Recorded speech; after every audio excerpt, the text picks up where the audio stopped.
Hello everyone, welcome to Study Jack Point. मैं वरिंदर सिंह आप सभी का एक बार फिर से स्टडी जैक पॉइंट प्लेटफॉर्म पर आप सभी का स्वागत करता हूं। आशा करता हूं आप सब अच्छे होंगे, जो आपकी स्टडी है अच्छी होगी, बेहतरीन होगी। आइए हम शुरू करते हैं साइंस का जो हमारा टॉपिक चला हुआ है ह्यूमन डिसीज, मानव रोग, जिसमें हम कर रहे हैं आनुवंशिक रोग। आनुवंशिक रोग से संबंधित एक टॉपिक है सिंड्रोम से संबंधित डायरेक्ट एग्जाम में क्वेश्चन देखने को मिलता है। वो एग्जाम आपका एसएससी का हो या रेलवे का हो या किसी प्रकार का स्टेट लेवल या सेंट्रल लेवल एग्जाम हो, सभी प्रकार के एग्जाम में से संबंधित क्वेश्चन देखने को मिलते हैं। तो आइए हम शुरू करते हैं। जो ये सिंड्रोम है वो वंशानुगत रोग या फिर आनुवंशिक रोग है, इनसे बिल्कुल क्या है, एक दूसरे से संबंध है। तो आनुवंशिक रोग कैसे होते हैं, क्या कारण है, बिल्कुल अच्छे से हमने लास्ट क्लास में किया है कि जैसे जीन है, जीन क्या होता है, जीन कहाँ पाया जाता है, डीएनए क्या होता है, डीएनए कहाँ पाया जाता है, क्रोमोसोम क्या होता है, कहाँ पाया जाता है, आरएनए क्या होता है, कहाँ पाया जाता है, इनके क्या कार्य है, कितने टाइप के होते हैं, किस प्रकार से कैसे कैसे इनके कार्य होते हैं और ये किस प्रकार से बनते हैं, बिल्कुल अच्छे से हमने लास्ट क्लास में किया। क्योंकि ये भी क्या आनुवंशिक से संबंधित है और डीएनए, आरएनए, क्रोमोसोम, जीन से संबंधित भी डायरेक्ट क्वेश्चन देखने को मिलता है। अगर आपने वो क्लास नहीं देखी तो वो क्लास देखिए, या फिर उस क्लास का लिंक मैं इस वीडियो के डिस्क्रिप्शन में डाल दूंगा, वहाँ से भी आप क्लास को देख सकते हैं। तो आइए अब बात करते हैं हम सिंड्रोम की। सिंड्रोम क्या है, लक्षणों का समूह है, याद रखना। सिंड्रोम क्या है, लक्षणों का समूह है। सिंड्रोम अगर थोड़ा सा हम समझे, सिंड्रोम कब होते हैं, जो हमारे क्रोमोसोम होते हैं, क्रोमोसोम में किसी न किसी वजह से क्रोमोसोम का बढ़ जाना या घट जाना या आधा रह जाना या बिल्कुल गायब हो जाना, विलोपन हो जाना, इनकी वजह से जो बच्चों के अंदर, मानव के अंदर लक्षण दिखाई देंगे, वो क्या कहलाते हैं, सिंड्रोम। उनसे पहचाना जाता है कि इसको कौन सा सिंड्रोम रोग हुआ है, लक्षणों की पहचान से सिंड्रोम। या फिर उसमें जो लक्षण पता चलते हैं तो उससे जो अलग अलग टेस्ट होते हैं, उन टेस्ट से क्या है, क्रोमोसोम की जो संरचनाएं देखी जाती हैं, घट रहा है, बढ़ रहा है, उसके बेस पे क्या है, फिर ये रोग पहचाने जाते हैं। तो याद रखना, जो सिंड्रोम है वो लक्षणों का ऐसा समूह है और एक साथ पाया जाता है, किसी विशेष बीमारी या समस्या की ओर इशारा करता है। अगर वो लक्षण दिखाए गए तो फिर वो क्या इशारा करेंगे भी, इसको क्या है, ये रोग हो सकता है, इस सिंड्रोम वाला रोग हो सकता है। मतलब क्या है, ये खुद क्या है, एक रोग नहीं है, बीमारी नहीं है, सिर्फ ये क्या है, समस्याओं या बीमारी की ओर क्या करेगा, संकेत करेगा, या सांकेतिक लक्षणों का सेट है। मतलब लक्षण दिखाएगा, उससे क्या है, ये पहचाना जाता है कि इसको क्या है, ये सिंड्रोम हो चुका है। जेनेटिक डिसऑर्डर डिसीज के बारे में मैंने अच्छे से किया था। देखो, जीन क्या होते हैं, कहाँ पाए जाते हैं। जीन के अंदर मैंने बताया, जीन जो डीएनए में पाया जाता है, डीएनए का क्रोमोसोम पे पाया जाता है, क्रोमोसोम का केंद्र में। तो जीन के अंदर कोई ना कोई उत्परिवर्तन होना, वो किसी न किसी वजह से हो सकता है, हमने अच्छे से लास्ट क्लास में किया है। तो जीन में उत्परिवर्तन होने की वजह से डीएनए में, डीएनए की वजह से क्या, क्रोमोसोम में, उन क्रोमोसोम में कोई ना कोई गड़बड़ी होने की वजह से शरीर में विकास या फिर कार्य में समस्या होगी, वो क्या कहते हैं, जेनेटिक डिसऑर्डर या फिर आनुवंशिक गड़बड़ी। यह बीमारी नहीं है, बल्कि समस्या या दोष जन्म से होती है। मतलब जैसे ये क्या है, बीमारी नहीं है, ये क्या है, समस्या या दोष है। कैसे, जैसे जब मादा और जो नर होते हैं, उनके जो अंडाणु शुक्राणु का जब निषेचन होता है, उस समय जो अंडाणु में जो क्रोमोसोम, जो जीन्स होते हैं, उनमें से आनुवंशिक पदार्थ का पूर्ण रूप से आगे नहीं जाना, कोई ना कोई उत्परिवर्तन होता है, कोई ना कोई गड़बड़ी होने की वजह से क्या है, ये रोग पैदा हो जाते हैं और फिर लक्षण दिखाई देते हैं।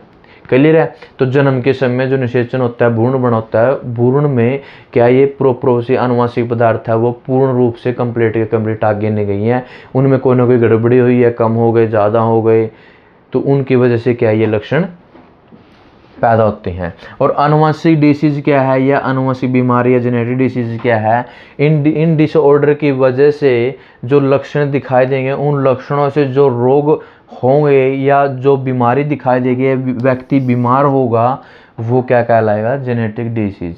इन जेनेटिक डिसऑर्डर की वजह से जो रोग लक्षण दिखाई देंगे, वो क्या कहलाती है, जेनेटिक डिसीज कहलाती है। क्लियर है। हम डिस्कस करेंगे जो बहुत बड़े एग्जाम में पूछा गया है, क्राइडू चैट या क्राइडू कैट है। इसका जो अन्य नाम है कैट्स क्राई, या इसका दूसरा अन्य नाम है 5P सिंड्रोम। अब कैट्स क्राई से आप समझ गए हो, कैट मैंने बिल्ली, क्राई मैंने चिल्लाना, मतलब क्या, बिल्ली जैसा क्या करेगा, चिल्लाएगा। क्लियर है। अब उसके बाद 5P सिंड्रोम का मतलब, जैसे मैंने क्रोमोसोम के बारे में आपको बिल्कुल अच्छे से क्लियर करवाया था कि जो इसकी एक होती है पी, एक होती है क्याऊ। जो पी होती है शॉर्ट आर्म होती है और जो क्याऊ होती है उसकी कौन सी होती है, लॉन्ग आर्म होती है। तो अब देखो कारण, क्राइडोकैट है ये किस कारण होता है, जो हमारे गुणसूत्र होते हैं, गुणसूत्र कितने होते हैं, 23 जोड़े होते हैं। कितने, 23 जोड़े। 23 जोड़े में जो 23वां जोड़ा होता है उसको बोल देते हैं एलोसोम क्रोमोसोम, और जो 22 जोड़े होते हैं उसको बोलते हैं ऑटोसोम। ठीक है, तो जो 23वां उसको सेक्स क्रोमोसोम भी बोलते हैं। जो 23वां जोड़ा, ठीक है, इसमें क्या है, 1 से लेके जो 23 और टोटल कितने होते हैं, 46 गुणसूत्र होते हैं। अगर बात करें तो जो 5वां गुणसूत्र होता है, 5वां गुणसूत्र का जो ये पी वाला होता है, ये क्या हो जाता है, गायब हो जाता है, विलोपन हो जाता है। ठीक है, या आधा रह जाता है, 5वां गुणसूत्र का आधा रह जाना, या फिर इसका गायब होना, या फिर इसका विलोपन हो जाने की वजह से क्या हो जाता है, ये सिंड्रोम हो जाता है। जैसे ये सिंड्रोम होगा तो उसकी जो बच्चे का जन्म होगा, तो जन्म के समय बच्चा रोएगा तो वो किस टाइप की आवाज़ निकाल लेगा, जैसे बिल्ली रोती है, म्याऊ म्याऊ चिल्लाती है ना, तो उस प्रकार से बच्चा भी बिल्ली की आवाज़ जैसे रोएगा, चिल्लाएगा। और कुछ कुछ नक्शा भी बिल्ली जैसा क्या होगा, मिलेगा। क्लियर है? तो ये क्या है, ये क्राइडोकैट रोग से ग्रसित है, इनको ये सिंड्रोम हुआ है। क्लियर है? अब इसमें एग्जाम में क्वेश्चन आ जाता है तो पूछ लेते हैं क्राइडोकैट में किस प्रकार का क्रोमोसोम में क्या होता है, तो 5वां गुणसूत्र। अगर बिल्कुल डिटेल में आए तो फिर वो क्या है, 5वां 5p सिंड्रोम में। 5p का मतलब क्या है, जो पी होती है शॉर्ट आर्म, क्रोमोसोम की शॉर्ट आर्म क्या हो जाती है, विलोपन हो जाती है, गायब हो जाती है 5वां गुणसूत्र। तो उसके लक्षण क्या होंगे, बिल्ली जैसी क्या है उसकी आवाज़ होगी, चिल्लाएगा बिल्ली जैसे। जैसे ये क्या है, ये भी क्या है, क्राइडोकैट से संबंधित क्या है, रोग से ग्रसित है। इनकी आंखें बिल्कुल छोटी होंगी, सिर बिल्कुल छोटा होगा, और फेस क्या है इसका बिल्ली जैसा मिलता जुलता होगा। और जब ये चिल्लाएगा तो बिल्ली जैसे चिल्लाती है, म्याऊ म्याऊ, ऐसे ये चिल्लाएगा। अब इनका अगर बात करें, वैसे इनका कोई प्रॉपर इलाज तो नहीं है, बट इनका टेस्ट है, इनका जांच है। इनका जांच में पता किया जाता है कि क्या वाकई में यही लक्षण से ये पहचान होते भी इसको ये बड़ा सिंड्रोम हो सकता है। तो उस पहचान की वजह से इस टेस्ट किया जाता है, उसमें अच्छे से ये पता चल जाता है कि हाँ इसको ये सिंड्रोम है। तो कोई है क्रोमोसोमल एनालिसिस, जिसको कैरियोटाइपिंग बोल देते हैं। ये जो बच्चे का रक्त होता है, ब्लड होता है, उसमें क्रोमोसोम की संख्या और संरचना देखी जाती है, और उसमें ये पता चलता है कि 5वां जो क्रोमोसोम है, उस 5वां क्रोमोसोम का हिस्सा जो 5pp वाला हिस्सा है, जिसको शॉर्ट आर्म बोलते हैं, वो गायब है या नहीं है, आधा है, क्या है। एक दूसरा टेस्ट होता है फिश टेस्ट। फिश टेस्ट को क्या बोलते हैं, fluorescence in CITU the hybridisation. इसमें क्या है, क्रोमोसोम की बिल्कुल स्पेसिफिक की कमी, क्रोमोसोम में जो ये बिल्कुल होते हैं, ये अच्छे से इनकी क्या संरचना अच्छे से स्पष्ट दिखाई देती है। और उसमें अगर ये संरचना अस्पष्ट दिखाई देगी तो इससे पता चल जाता है कि भी इसको क्या है, सिंड्रोम हो चुका है। एक टेस्ट होता है गर्भावस्था में। ये कब क्यों करवाते हैं, जैसे ऑलरेडी पहला एक बच्चा हुआ है और वो किसी न किसी सिंड्रोम की वजह से है, मान के चलो उसको क्या है, क्राइडोकैट वाला क्या है, सिंड्रोम है। तो जो नेक्स्ट बच्चा होगा, नेक्स्ट बच्चा होने से पहले जो गर्भावस्था में भ्रूण बनाना होता है, उसमें जो भ्रूण के आसपास जो भी लिक्विड होता है, उस लिक्विड से क्या जांच की जाती है कि इसके जो अनुवांशिक पदार्थ है प्रोप से अंदर गए हुए हैं, नहीं गए हुए हैं, इसको क्या ये बड़े रोग तो नहीं है, इससे क्या ये जांच की जाती है। उसको बोल देते हैं पेरेंटल डायग्नोसिस, गर्भावस्था में जांच। ठीक है, उपचार इसका कोई भी उपचार नहीं है, पूरा इलाज नहीं है, सिर्फ क्या एक थेरेपी है। जैसे बोलने में अटकलाटना, ठीक है, या अच्छे से बोल नहीं पाता तो तलाता है, ठीक है, उसकी बोलने में मदद, तो उसकी क्या स्पीच थेरेपी। दूसरा क्या है, फिजिकल थेरेपी, शारीरिक विकास, जैसे मांसपेशियां उसकी कमज़ोर होती हैं तो उसमें शारीरिक विकास के लिए इसके फिजिकल थेरेपी।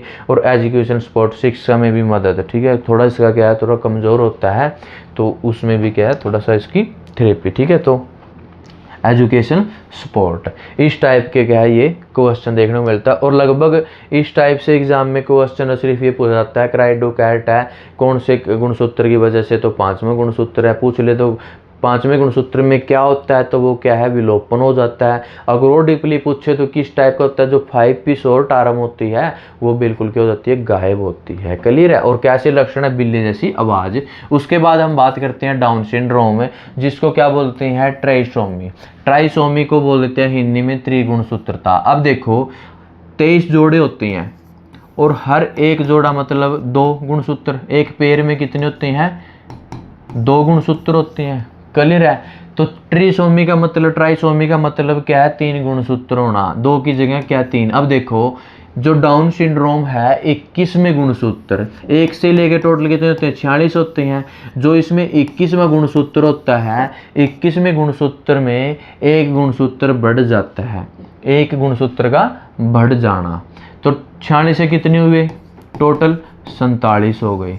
21वां गुणसूत्र में एक गुणसूत्र का बढ़ जाना तो उसको बोल देते हैं डाउन सिंड्रोम। 21वें गुणसूत्र में एक गुणसूत्र बढ़ जाना कौन सा हो जाता है डाउन सिंड्रोम। 28 में त्रिगुण समझ गए आप, हर जोड़ा में क्या होते हैं 2 होते हैं, तो वो क्या हो जाएंगे 3 हो जाएंगे, उसको बोलते हैं 3 गुणसूत्र। क्लियर है।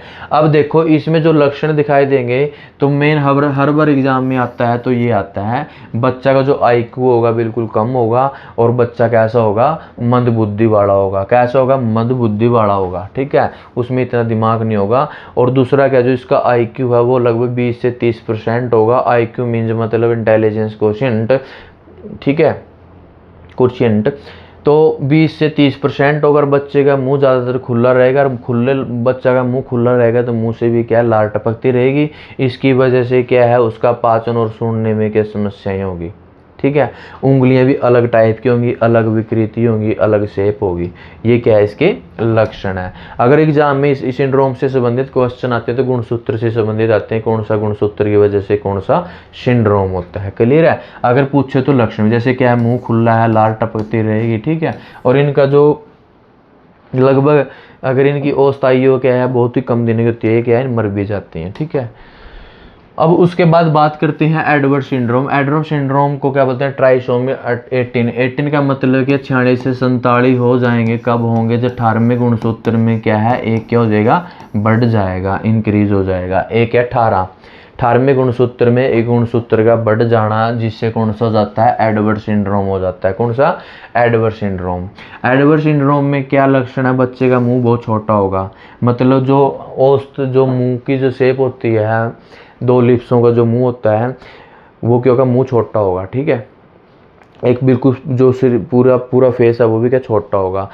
तो इसमें देखो छोटा होगा। दूसरा क्या विकृत चेहरा होगा, अजीब सा चेहरा टाइप होगा। और दिल की समस्या, हृदय संबंधी क्या होगा इसका रोग होंगे। हाथ पाँव की असामान्य रचना होगी, जैसे देखो हाथ पाँव कैसा है इसका, ऐसा है इसका पाँव का पैर हाथ कैसा है इस टाइप का है। और देखो ये कैसा है पैर, इसकी क्या है अलग संरचनाएं होगी। मुंह बिल्कुल छोटा होगा। आप सपोज करिए अगर मुंह छोटा होगा तो क्या है ना तो लड्डू खा सकेगा और ना क्या गोलगप्पे खा पाएगा, है ना। इस प्रकार की भी समस्या क्या करना पड़ेगा सामना करना पड़ेगा।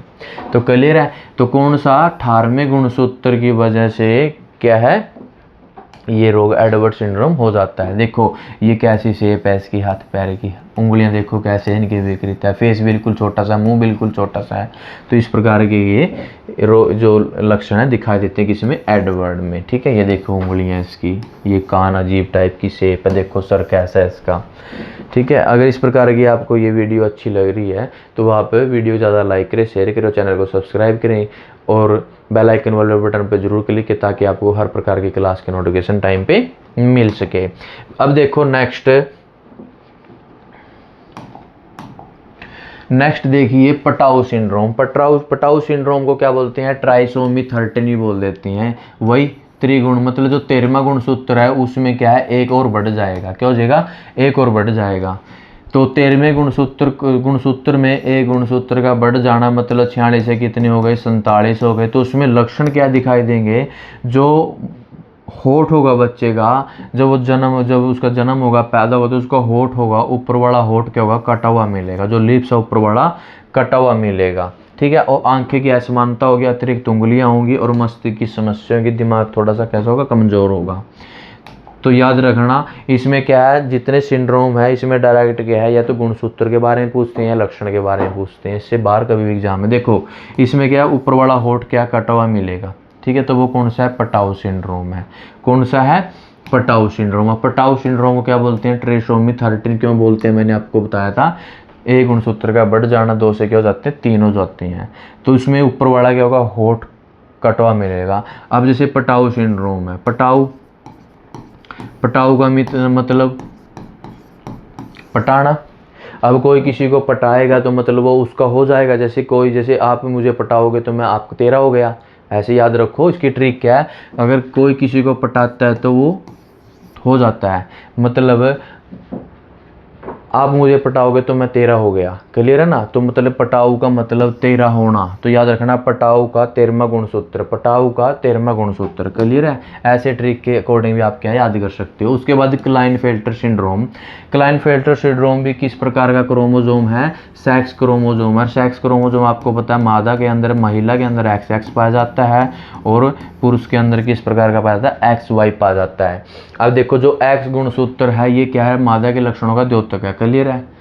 XX माता और वो जो Y है वो पुरुष के लक्षणों का द्योतक है, क्लियर है। इसमें जितने Y गुणसूत्र होते हैं उनमें मतलब पुरुष वाले लक्षण, क्लियर। अब देखो इसमें पुरुष के पास सामान्य XY क्रोमोजोम होते हैं, इसके अंदर एक XY के अंदर एक X क्रोमोजोम और बढ़ जाएगा और वो X क्रोमोजोम किसका होता है, महिला का होता है। जब ये कितने हो गए, 46 की जगह 47 हो गए, और जो 23वां जोड़ा सेक्स क्रोमोजोम है वो कितने होते हैं, XY होते हैं पुरुष के अंदर, और इसमें एक X और क्या हो गया, ऐड हो गया, तो वो क्या हो गया, XXY हो गया, क्लियर है। जब ये X गुणसूत्र एक पुरुष के अंदर बढ़ जाता है और ये जो रोग होगा या सिंड्रोम होगा सिर्फ पुरुषों में पाया जाएगा। मतलब क्या है, जब देखो X गुणसूत्र क्या महिला के लक्षण, तो जब ये X गुणसूत्र एक बढ़ जाएगा तो सारे के सारे नर के अंदर मादा के लक्षण आ जाएंगे। नर के अंदर मादा के लक्षण आना, नर के अंदर मादा के लक्षण का आना, जैसे सतन का बढ़ना, ब्रेस्ट का बढ़ना, ठीक है, उसको बोलते हैं गाइनोकोमैस्टिया। सतन का बढ़ना क्या बोलते हैं, गाइनोकोमैस्टिया, मतलब नर के अंदर मादा के लक्षण का आना। अब वो लक्षण क्या क्या है देखिए, जैसे दाढ़ी मूछ दाढ़ी मूछें नहीं आएंगी। अब जब X गुणसूत्र बढ़ गया है, X गुणसूत्र बढ़ने से क्या दाढ़ी मूछें नहीं आएंगी। दूसरा है क्या है, सतन का निकल आना, जो सतन है वो ब्रेस्ट है वो क्या उभरेगी, वो बाहर निकलेगी, ठीक है, उसको क्या बोलते हैं, गाइनोकोमैस्टिया, मैंने भी बताया है।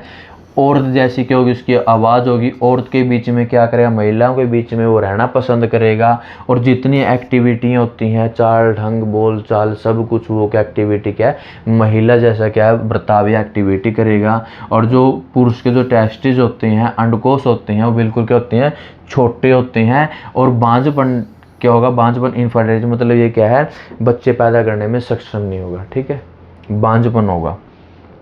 हर लक्षण मादा जैसे दिखाई देंगे। अब जैसे देखो जो शुक्राणु पैदा करते हैं, शुक्राणु बिल्कुल क्या है, कम पैदा करेगा, जिससे कि आगे ये बच्चा पैदा नहीं कर सकता, ठीक है, टेस्टी की वजह से, क्योंकि टेस्टी जो वो क्या है, अंडकोश में बिल्कुल छोटे होते हैं, पूर्ण रूप से विकास नहीं होता उनका। अब ये सारे के सारे महिला वाले लक्षण किस में आएंगे, नर में आएंगे, किसकी वजह से, X गुणसूत्र बढ़ जाने की वजह से।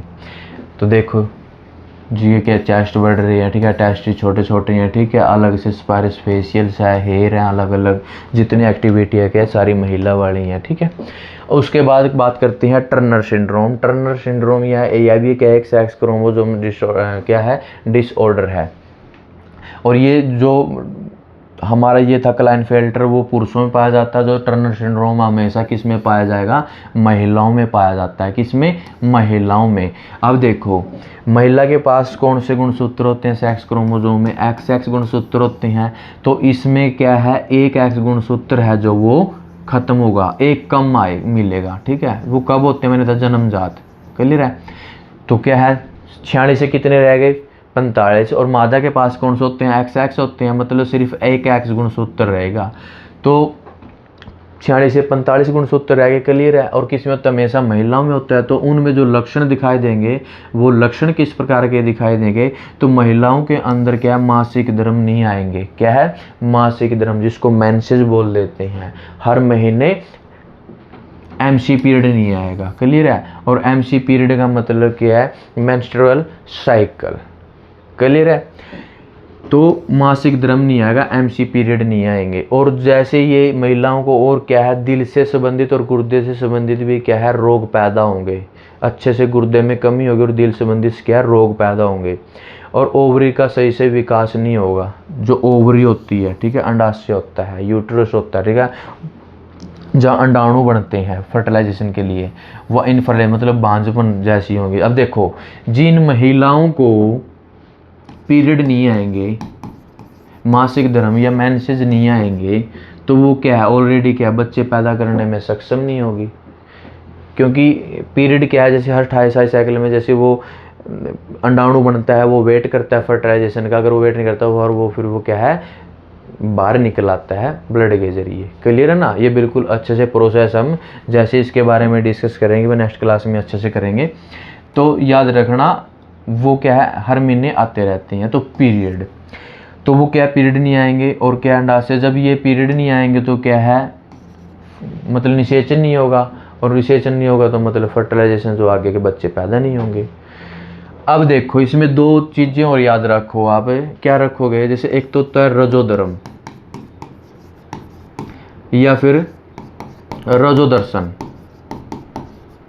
जिसको मिनारक बोलते हैं। मेल मतलब मादा के में पहली बार किसी एमसी पीरियड का आना, यौवनारंभ उनको बोलते हैं रजोधर्म या रजोदर्शन। मतलब फर्स्ट टाइम पहली बार पीरियड का आना उसको रजोदर्शन या रजोधर्म। दूसरा क्या है, जब 45 से 50 की एज में मासिक धर्म का बंद होना। क्लियर है, मासिक धर्म का बंद होना तो उसको बोल देते हैं रजोनिवृत्ति या फिर इसको मेनोपोज भी बोल देते हैं। ये याद रखना, मेनोपोज क्या है, मीनारक क्या है, रजोदर्शन या रजोधर्म या फिर रजोनिवृत्ति। 45 से 50 की एज में बंद होना, जैसे ये बंद होंगे फिर वो भी क्या है बच्चे पैदा करने में सक्षम नहीं है। क्लियर है। उसके बाद सुपर मेल सिंड्रोम और सुपरमैन सिंड्रोम या चिड़चिड़ा पुरुष सिंड्रोम भी बोल देते हैं। इरिटेबल मेल सिंड्रोम, ये क्या है, सुपर मेल सिंड्रोम में क्या है, देखो मेल के पास क्या होते हैं ऑलरेडी XY गुणसूत्र होते हैं, तो इसमें क्या है XY में मेल का ही एक और गुणसूत्र बढ़ जाना, मतलब एक Y का और बढ़ जाना। तो जब ये गुणसूत्र बढ़ जाएगा तो वो ये किस टाइप का, ये भी सेक्स क्रोमोसोम है, तो वो कैसा होगा, वो सुपर मेल सिंड्रोम होगा। क्लियर है। या फिर सुपरमैन सिंड्रोम या फिर चिड़चिड़ा पुरुष, मतलब इस टाइप के पुरुष होंगे उसमें जो लक्षण दिखाई देंगे वो लक्षण किस टाइप, देखो 45 से कितने हो गए, ये 46 से कितने हो गए, टोटल 47 गुणसूत्र हो गए। तो उसमें जो लक्षण दिखाई देंगे वो लक्षण किस प्रकार के होंगे, एक तो जो उनका असामान्य औसत से क्या होगा कद लंबा होगा, जो असामान्य औसत होगी ना कद की उससे क्या ज़्यादा लंबा होता है, हाइट ज़्यादा होती है। और कभी कभी सीखने में भी कठिनाई होगी। सीखने में कठिनाई का मतलब जैसे वो भाषा सीख रहा है या कोई लिखाई पढ़ाई का काम कर रहा है या पढ़ रहा है, उसमें क्या इसको कठिनाई का सामना करना पड़ेगा। और उसका जो व्यवहार है बिहेव आक्रामक होगा, गुस्सेल टाइप का होगा, घुंघराले टाइप के बाल होंगे, बार बार हर बात पे चिड़चिड़ापन होगा। ठीक है, अपना आपा गुस्से में अपना आपा खो देने से क्या नुकसान कर देना या हर बार बार लड़ाई करना, तो इस प्रकार की क्या है ये, या उनका जो मूड में उतार चढ़ाव चढ़ना, ठीक है, गुस्सा होना, ऐसे क्या है सुपर मेल में लक्षण दिखाई देते हैं। आपने कहावत भी सुनी होगी, ऐसी भीत का खोरा, ऐसी रांड का छोरा, है ना। तो ये क्या है, मतलब जैसे उनके लक्षण माता पिता के ऐसे क्या बच्चों के अंदर आ रहे हैं। क्लियर है ना।